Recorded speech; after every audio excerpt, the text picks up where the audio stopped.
In this series, I've talked about color wheels from the US, Britain, Germany, France, even Ireland, but a few days ago, Party in the Cloud Kingdom asked, what about color theory from outside the Western world? Here's the thing, if you try to answer that strictly, like you only want systems of thought completely untouched by modern Western color science, you won't find color theories.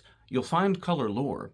Chinese, Indian, Tibetan, Mayan, Yoruba, Ashanti, etc. These cultures have thought systems that connect colors with cosmology, cardinal directions, creation, destruction. They have rules about how to mix colors, how to use color for ceremonial purposes, how to avoid bad luck with the right colors. And I call this kind of culturally transmitted prescriptive color thinking color lore. On the other hand, there's color science, multidisciplinary study into how the perception of color works, how colored substances mix, the physics of light. This inquiry began in many cultures, ancient Greece, ancient China, medieval Iraq, but every modern post-industrial system of color science, no matter where it comes from in the world, has built upon Western color science. Newton, Maxwell, von Helmholtz, Ostwald, Munsell, Nickerson, the CIE. Color lore, color science. Now, color theory maybe is something in between. I define color theory as a systematic body of ideas about color that borrows from color lore and color science, has generative rather than prescriptive rules, and is built explicitly to aid color practitioners in creative problem solving. My schema, by the way, is very rough and can certainly be open to criticism and debate. It flies in the face of other attempts to schematize systems of color thinking like Andrei Karliczek's, so please let me know if you disagree, how so, and why in the comments. For my purposes in this video, though, my rough schema will help me to narrow down what I would consider color theory from outside the Western world.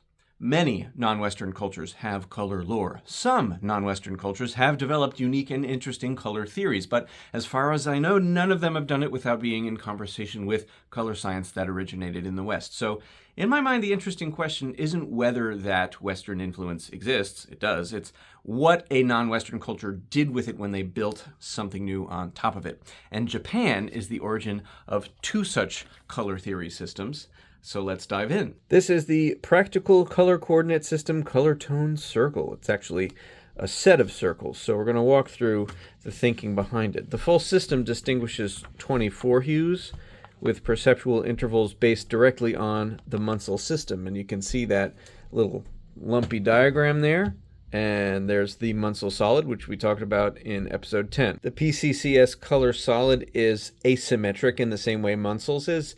Different hues reach their peak chroma at different lightness levels, and the system accounts for that. However, it sort of regularizes it so that the most vivid version of each hue is conceived as being an equal step along a perfect oval. Each hue plane is conceived of as a flexible grid of tones. For example, on the vivid wheel, you get all these 12 hues, but you get this little diagram that's actually of a hue plane. It's indicating this is the position of each of these in their respective hue planes. It's the most vivid, and it's the furthest from the achromatic axis, and it's somewhere in the middle in terms of lightness. Here's the bright position in the hue plane. Here's the grayish position in the hue plane, and so on. If you look at the overall map, you can see that the horizontal axis here is indicated along the top, and it's supposedly chroma, but it's more like relative chromaticness, and the vertical axis is supposed to be lightness, dark at the bottom, lightness at the top, but it's not an absolute perceptual scale of lightness like it is in the Munsell system, because this is a schematic view of every hue plane. For a color like yellow, which is very light when chromatic, the hue plane might be more structured like this. Purple, it might be structured more like this, right? Because you can see that's a darker color and that's a lighter color. So the PCCS system sort of glosses over that elasticity and prefers instead to present all hue planes schematically, emphasizing the congruence of their tone structures. By organizing colors into tones, the system allows the user of this color wheel set to not just think about hue combinations, which is up here, but also tone combinations. And these diagrams in the pamphlet show that. You can combine similar tones as well as contrasting tones. So for example, a similar tone combination might be soft and bright, right? So I can select these, and then I can also start thinking about, with this, do I want similar or slightly different or contrasting or complementary hues within these sets of color tones? I can start with contrasting tones. Say I choose light and deep, and then I can choose hue combinations from those color sets. I should note that the color tone circle product isn't a complete picture of PCCS.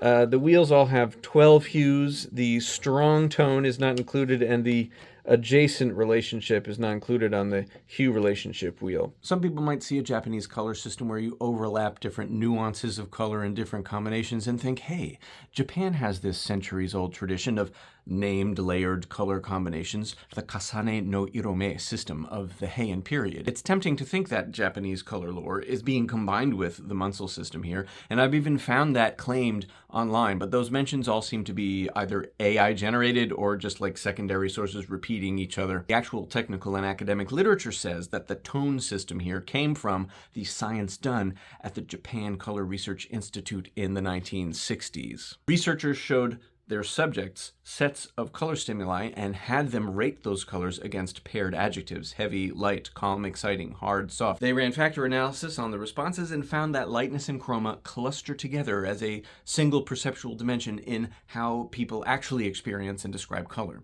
And the research might use color science methods that originate in the West, but the researchers and the subjects were all Japanese. Before I close this video, I want to touch upon a second Japanese color theory developed independently around the same time, and that's Shigenobu Kobayashi's. His Nippon Color and Design Research Institute was founded in 1966.